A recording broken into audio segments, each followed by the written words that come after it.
altitude that we won't be descending. At 18, we're probably going to be descending a little bit or slowing down too much. So that white building over there is the CBS Distribution Center. So we're going to go out, turn, and fly right over the top of that, and you'll be lined up at the runway. We want to cross. Sorry, go ahead. Past the hospital? That's a hospital. That's a jail, and then whatever that is out there, we're going to go all the way out to the third brick building, which I think that's the Masonic home. Oh no, that's our RV high school. So we'll go out to the high school, which is the third brick building, and then we'll turn left, and then we'll turn left again. So this is perfect. Just relax. Stay at 1,500 feet. You're right at the right speed. You're at the right altitude. Everything looks good. You don't have to put the carb heat on yet. You can relax for a minute and just enjoy looking out the window, because probably didn't get to do that much of that in the last half hour.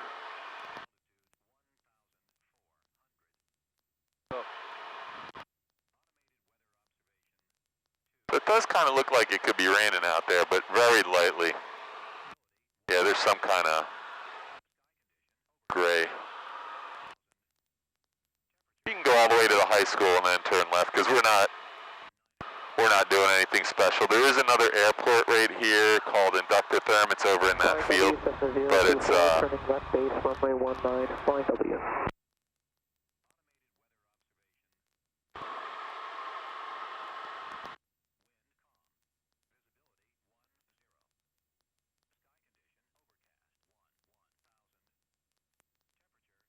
Flying W traffic, Skyhawk 62862. We're turning left base, but we're 5 miles out. We're going to be 5 miles straight in, 19.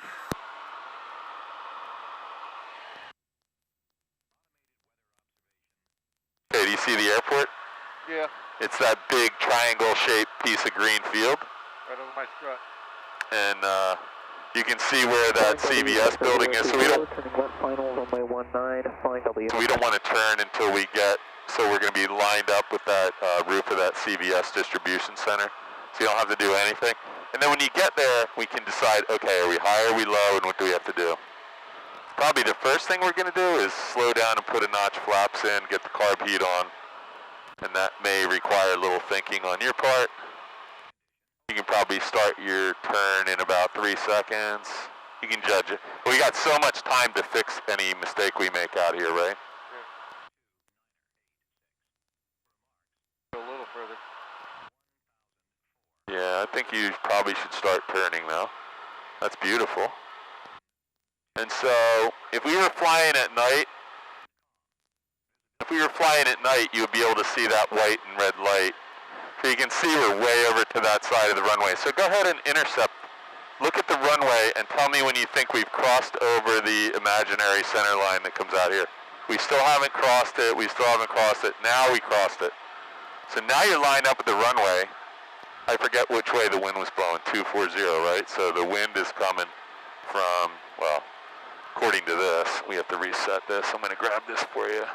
That should be our heading right now. So the wind is coming this way, so and you can see that. The nose of the airplane is crabbed into the wind a little bit. I think you have a red light on right now, so I wouldn't descend too much. I think you need to descend at about 300 feet per minute in order to maintain the glide slope. So let's put the carb heat on. 24, clear runway 19, flying W. Flying W traffic, 62862. We're 4 miles out, straight in, 19. Yeah, so this is the fun part. So now, let's add a little power. Oh, you got enough power. So put in a right rudder and watch what happens. And now, that's uncoordinated. We can put in left rudder. You got a lot of rudder authority here. And you can put the aileron down. That's going to make the plane turn. Put it in this way, it's going to turn. Or you can use them together or in opposition to each other. So if I want to put left rudder in and right aileron, that's going to make us descend really quickly. That's a forward slip. If the wind is coming from that way, I want to have that, I want to land on that wheel. So I want to have that wing down a little and try and land on the wheel that the wind is coming under. But this is actually pretty smooth right now. So I think we need to add a little power because we're descending. We're probably going to hit the wires if we descend at this rate. So we wouldn't add any more flaps right now because that's going to slow us down. Slowing us down might make us descend faster. So you're doing the right thing. You do not want to go into those wires for any reason. So now I'm starting to see a white light, aren't you? Yep. So now I just want to find the pitch attitude that's going to get me to the runway. You can probably add another notch. Oh, we're still too fast. So take it back to 18. Take the power back to 18. Because we were using that to maintain altitude, but now we don't need that. We're at 350 feet. Jesus. We cleared it by 40 feet, 30 feet that time. So we're still not in the white arc. So one thing we could do right now is just lift the nose and take a little power out. Now you can dump some flaps. Did we not have any in, or did we just had one? We had none. We had none? Okay, so that's one problem we had. So I'm going to put the rest in, and let's put the nose down and take the power all the way out. So we're doing a power off landing here. And now we just want to bleed off this airspeed. We're not going to need any power. We're going to land. We're still bleeding off airspeed. We're going to be going down to like 40 knots. So here comes the runway, and I just want to hold this thing level, and watch this. That's how it should be every time. Flaps up, carb heat off, full power. We'll do one more at least. Flight W traffic, Skyhawk 62862, touch and go, runway 19 airborne. And there you go, your plane. Touch the wheel brakes real quick, and then let's just make sure we're away from that tree and don't get too close to this one. There you go. Does that help you being out far? Yeah. Because if the wind is blowing a lot, it's not blowing much right now. If it's blowing really hard, you let the plane crab into the wind. That's one way to land. You bring it all the way down to the runway crab, and then you kick it around at the last second. The other way is to line it up at the runway and put one wing low, and that'll guide you down to the runway the same way. Either of them work. The airlines now dictate that, most of them anyway, that they do the crab method. I'm not sure exactly why. It's probably a little safer in a plane filled with people that has jet engines.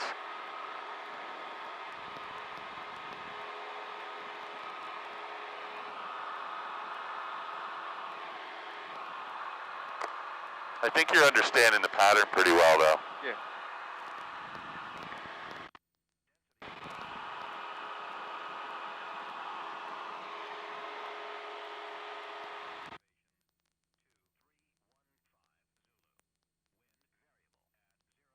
Anytime you got more than 30 degrees of bank in the pattern, we probably need to reevaluate the situation because things happen really fast. Okay, this looks good. Coming up on 1,000. Can take some power out and trade off some of that airspeed for altitude. There you go. And right now you can just let your other hand get the carb heat on, and you're already in the white arc. So if you hold the nose up, we can drop the flaps too. And look at that, you're right next, you're ready to beam the approach end of the runway, and now we just want to put the nose down. Perfect. I'll let you get this one. See if you can get this one around. I'm not going to let you do anything dangerous, but see if you can get this one lined up with the runway, and then you're going to adjust your altitude, you're going to adjust your power, adjust your pitch attitude as you feel necessary. Everything should be really gentle. That's the wires, then I'll turn. You can go out a little further if you want. I mean, we're at 900 feet, so you're going to need to bleed off at least another 100 or 200 feet than we normally would. So that looks pretty good. This is where I usually turn even in my own plane. I come out past the wires a little bit most of the time.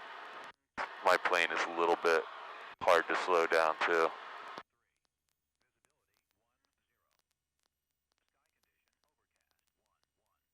More flaps in? No. I like to get all my flaps in before I turn final, but there's no reason you can't put another notch flaps in right now. Some people like to put the last notch in on final. I like to be all done when I turn final so I can focus on landing. The only time that's a problem is if you lose an engine. If I lose an engine, I'm getting the flaps up, so I'm not too worried about that. 550 here. What do you think about power setting right here? You can either put the nose down or you can add some power right now, but you got to do one or the other. And I would add some power because You can't really put your nose down because you're worried about hitting these power lines, I hope. So you're coming up on 400. That's about as low as I want to get over these things. You saw how close we were. Now you're clear. You know you're going to clear it, so you can push the nose down and take a little power out now. You cleared these wires by 150 feet that time, so that's good. So you got another notch of flaps you can put in. We're still in the white arc. And this is really going to slow you down. So that's too steep of a descent, though. There you go. And now you're going to bleed off a lot of airspeed because we pulled the nose up. So there's only one thing you can do here, right? Add some power, yep. See how I'm not too nervous right now because A, I know how to land in this farm field, and B, I was going to put the power in if you didn't. Okay, so you're doing exactly the right thing. You're short of the runway. You can do a go-around right now. Why don't you do a go-around? Full power. So let's say you got so low that it just looked like shit. Put carb heat off. Flying W traffic, Skyhawk 62862 is go around runway 19 airborne. Flaps up. Yeah, one at a time, only if we have a positive rate of climb, so that looks good, right? So you want to stay over the center line of the runway unless there's something on the runway. I'm going to trim the nose down just a hair so we don't lose control, and you can take the last notch up. So we got to practice a go around. So you were doing all the right stuff.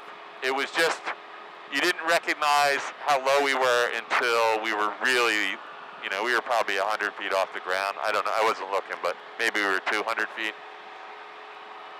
We did the right thing.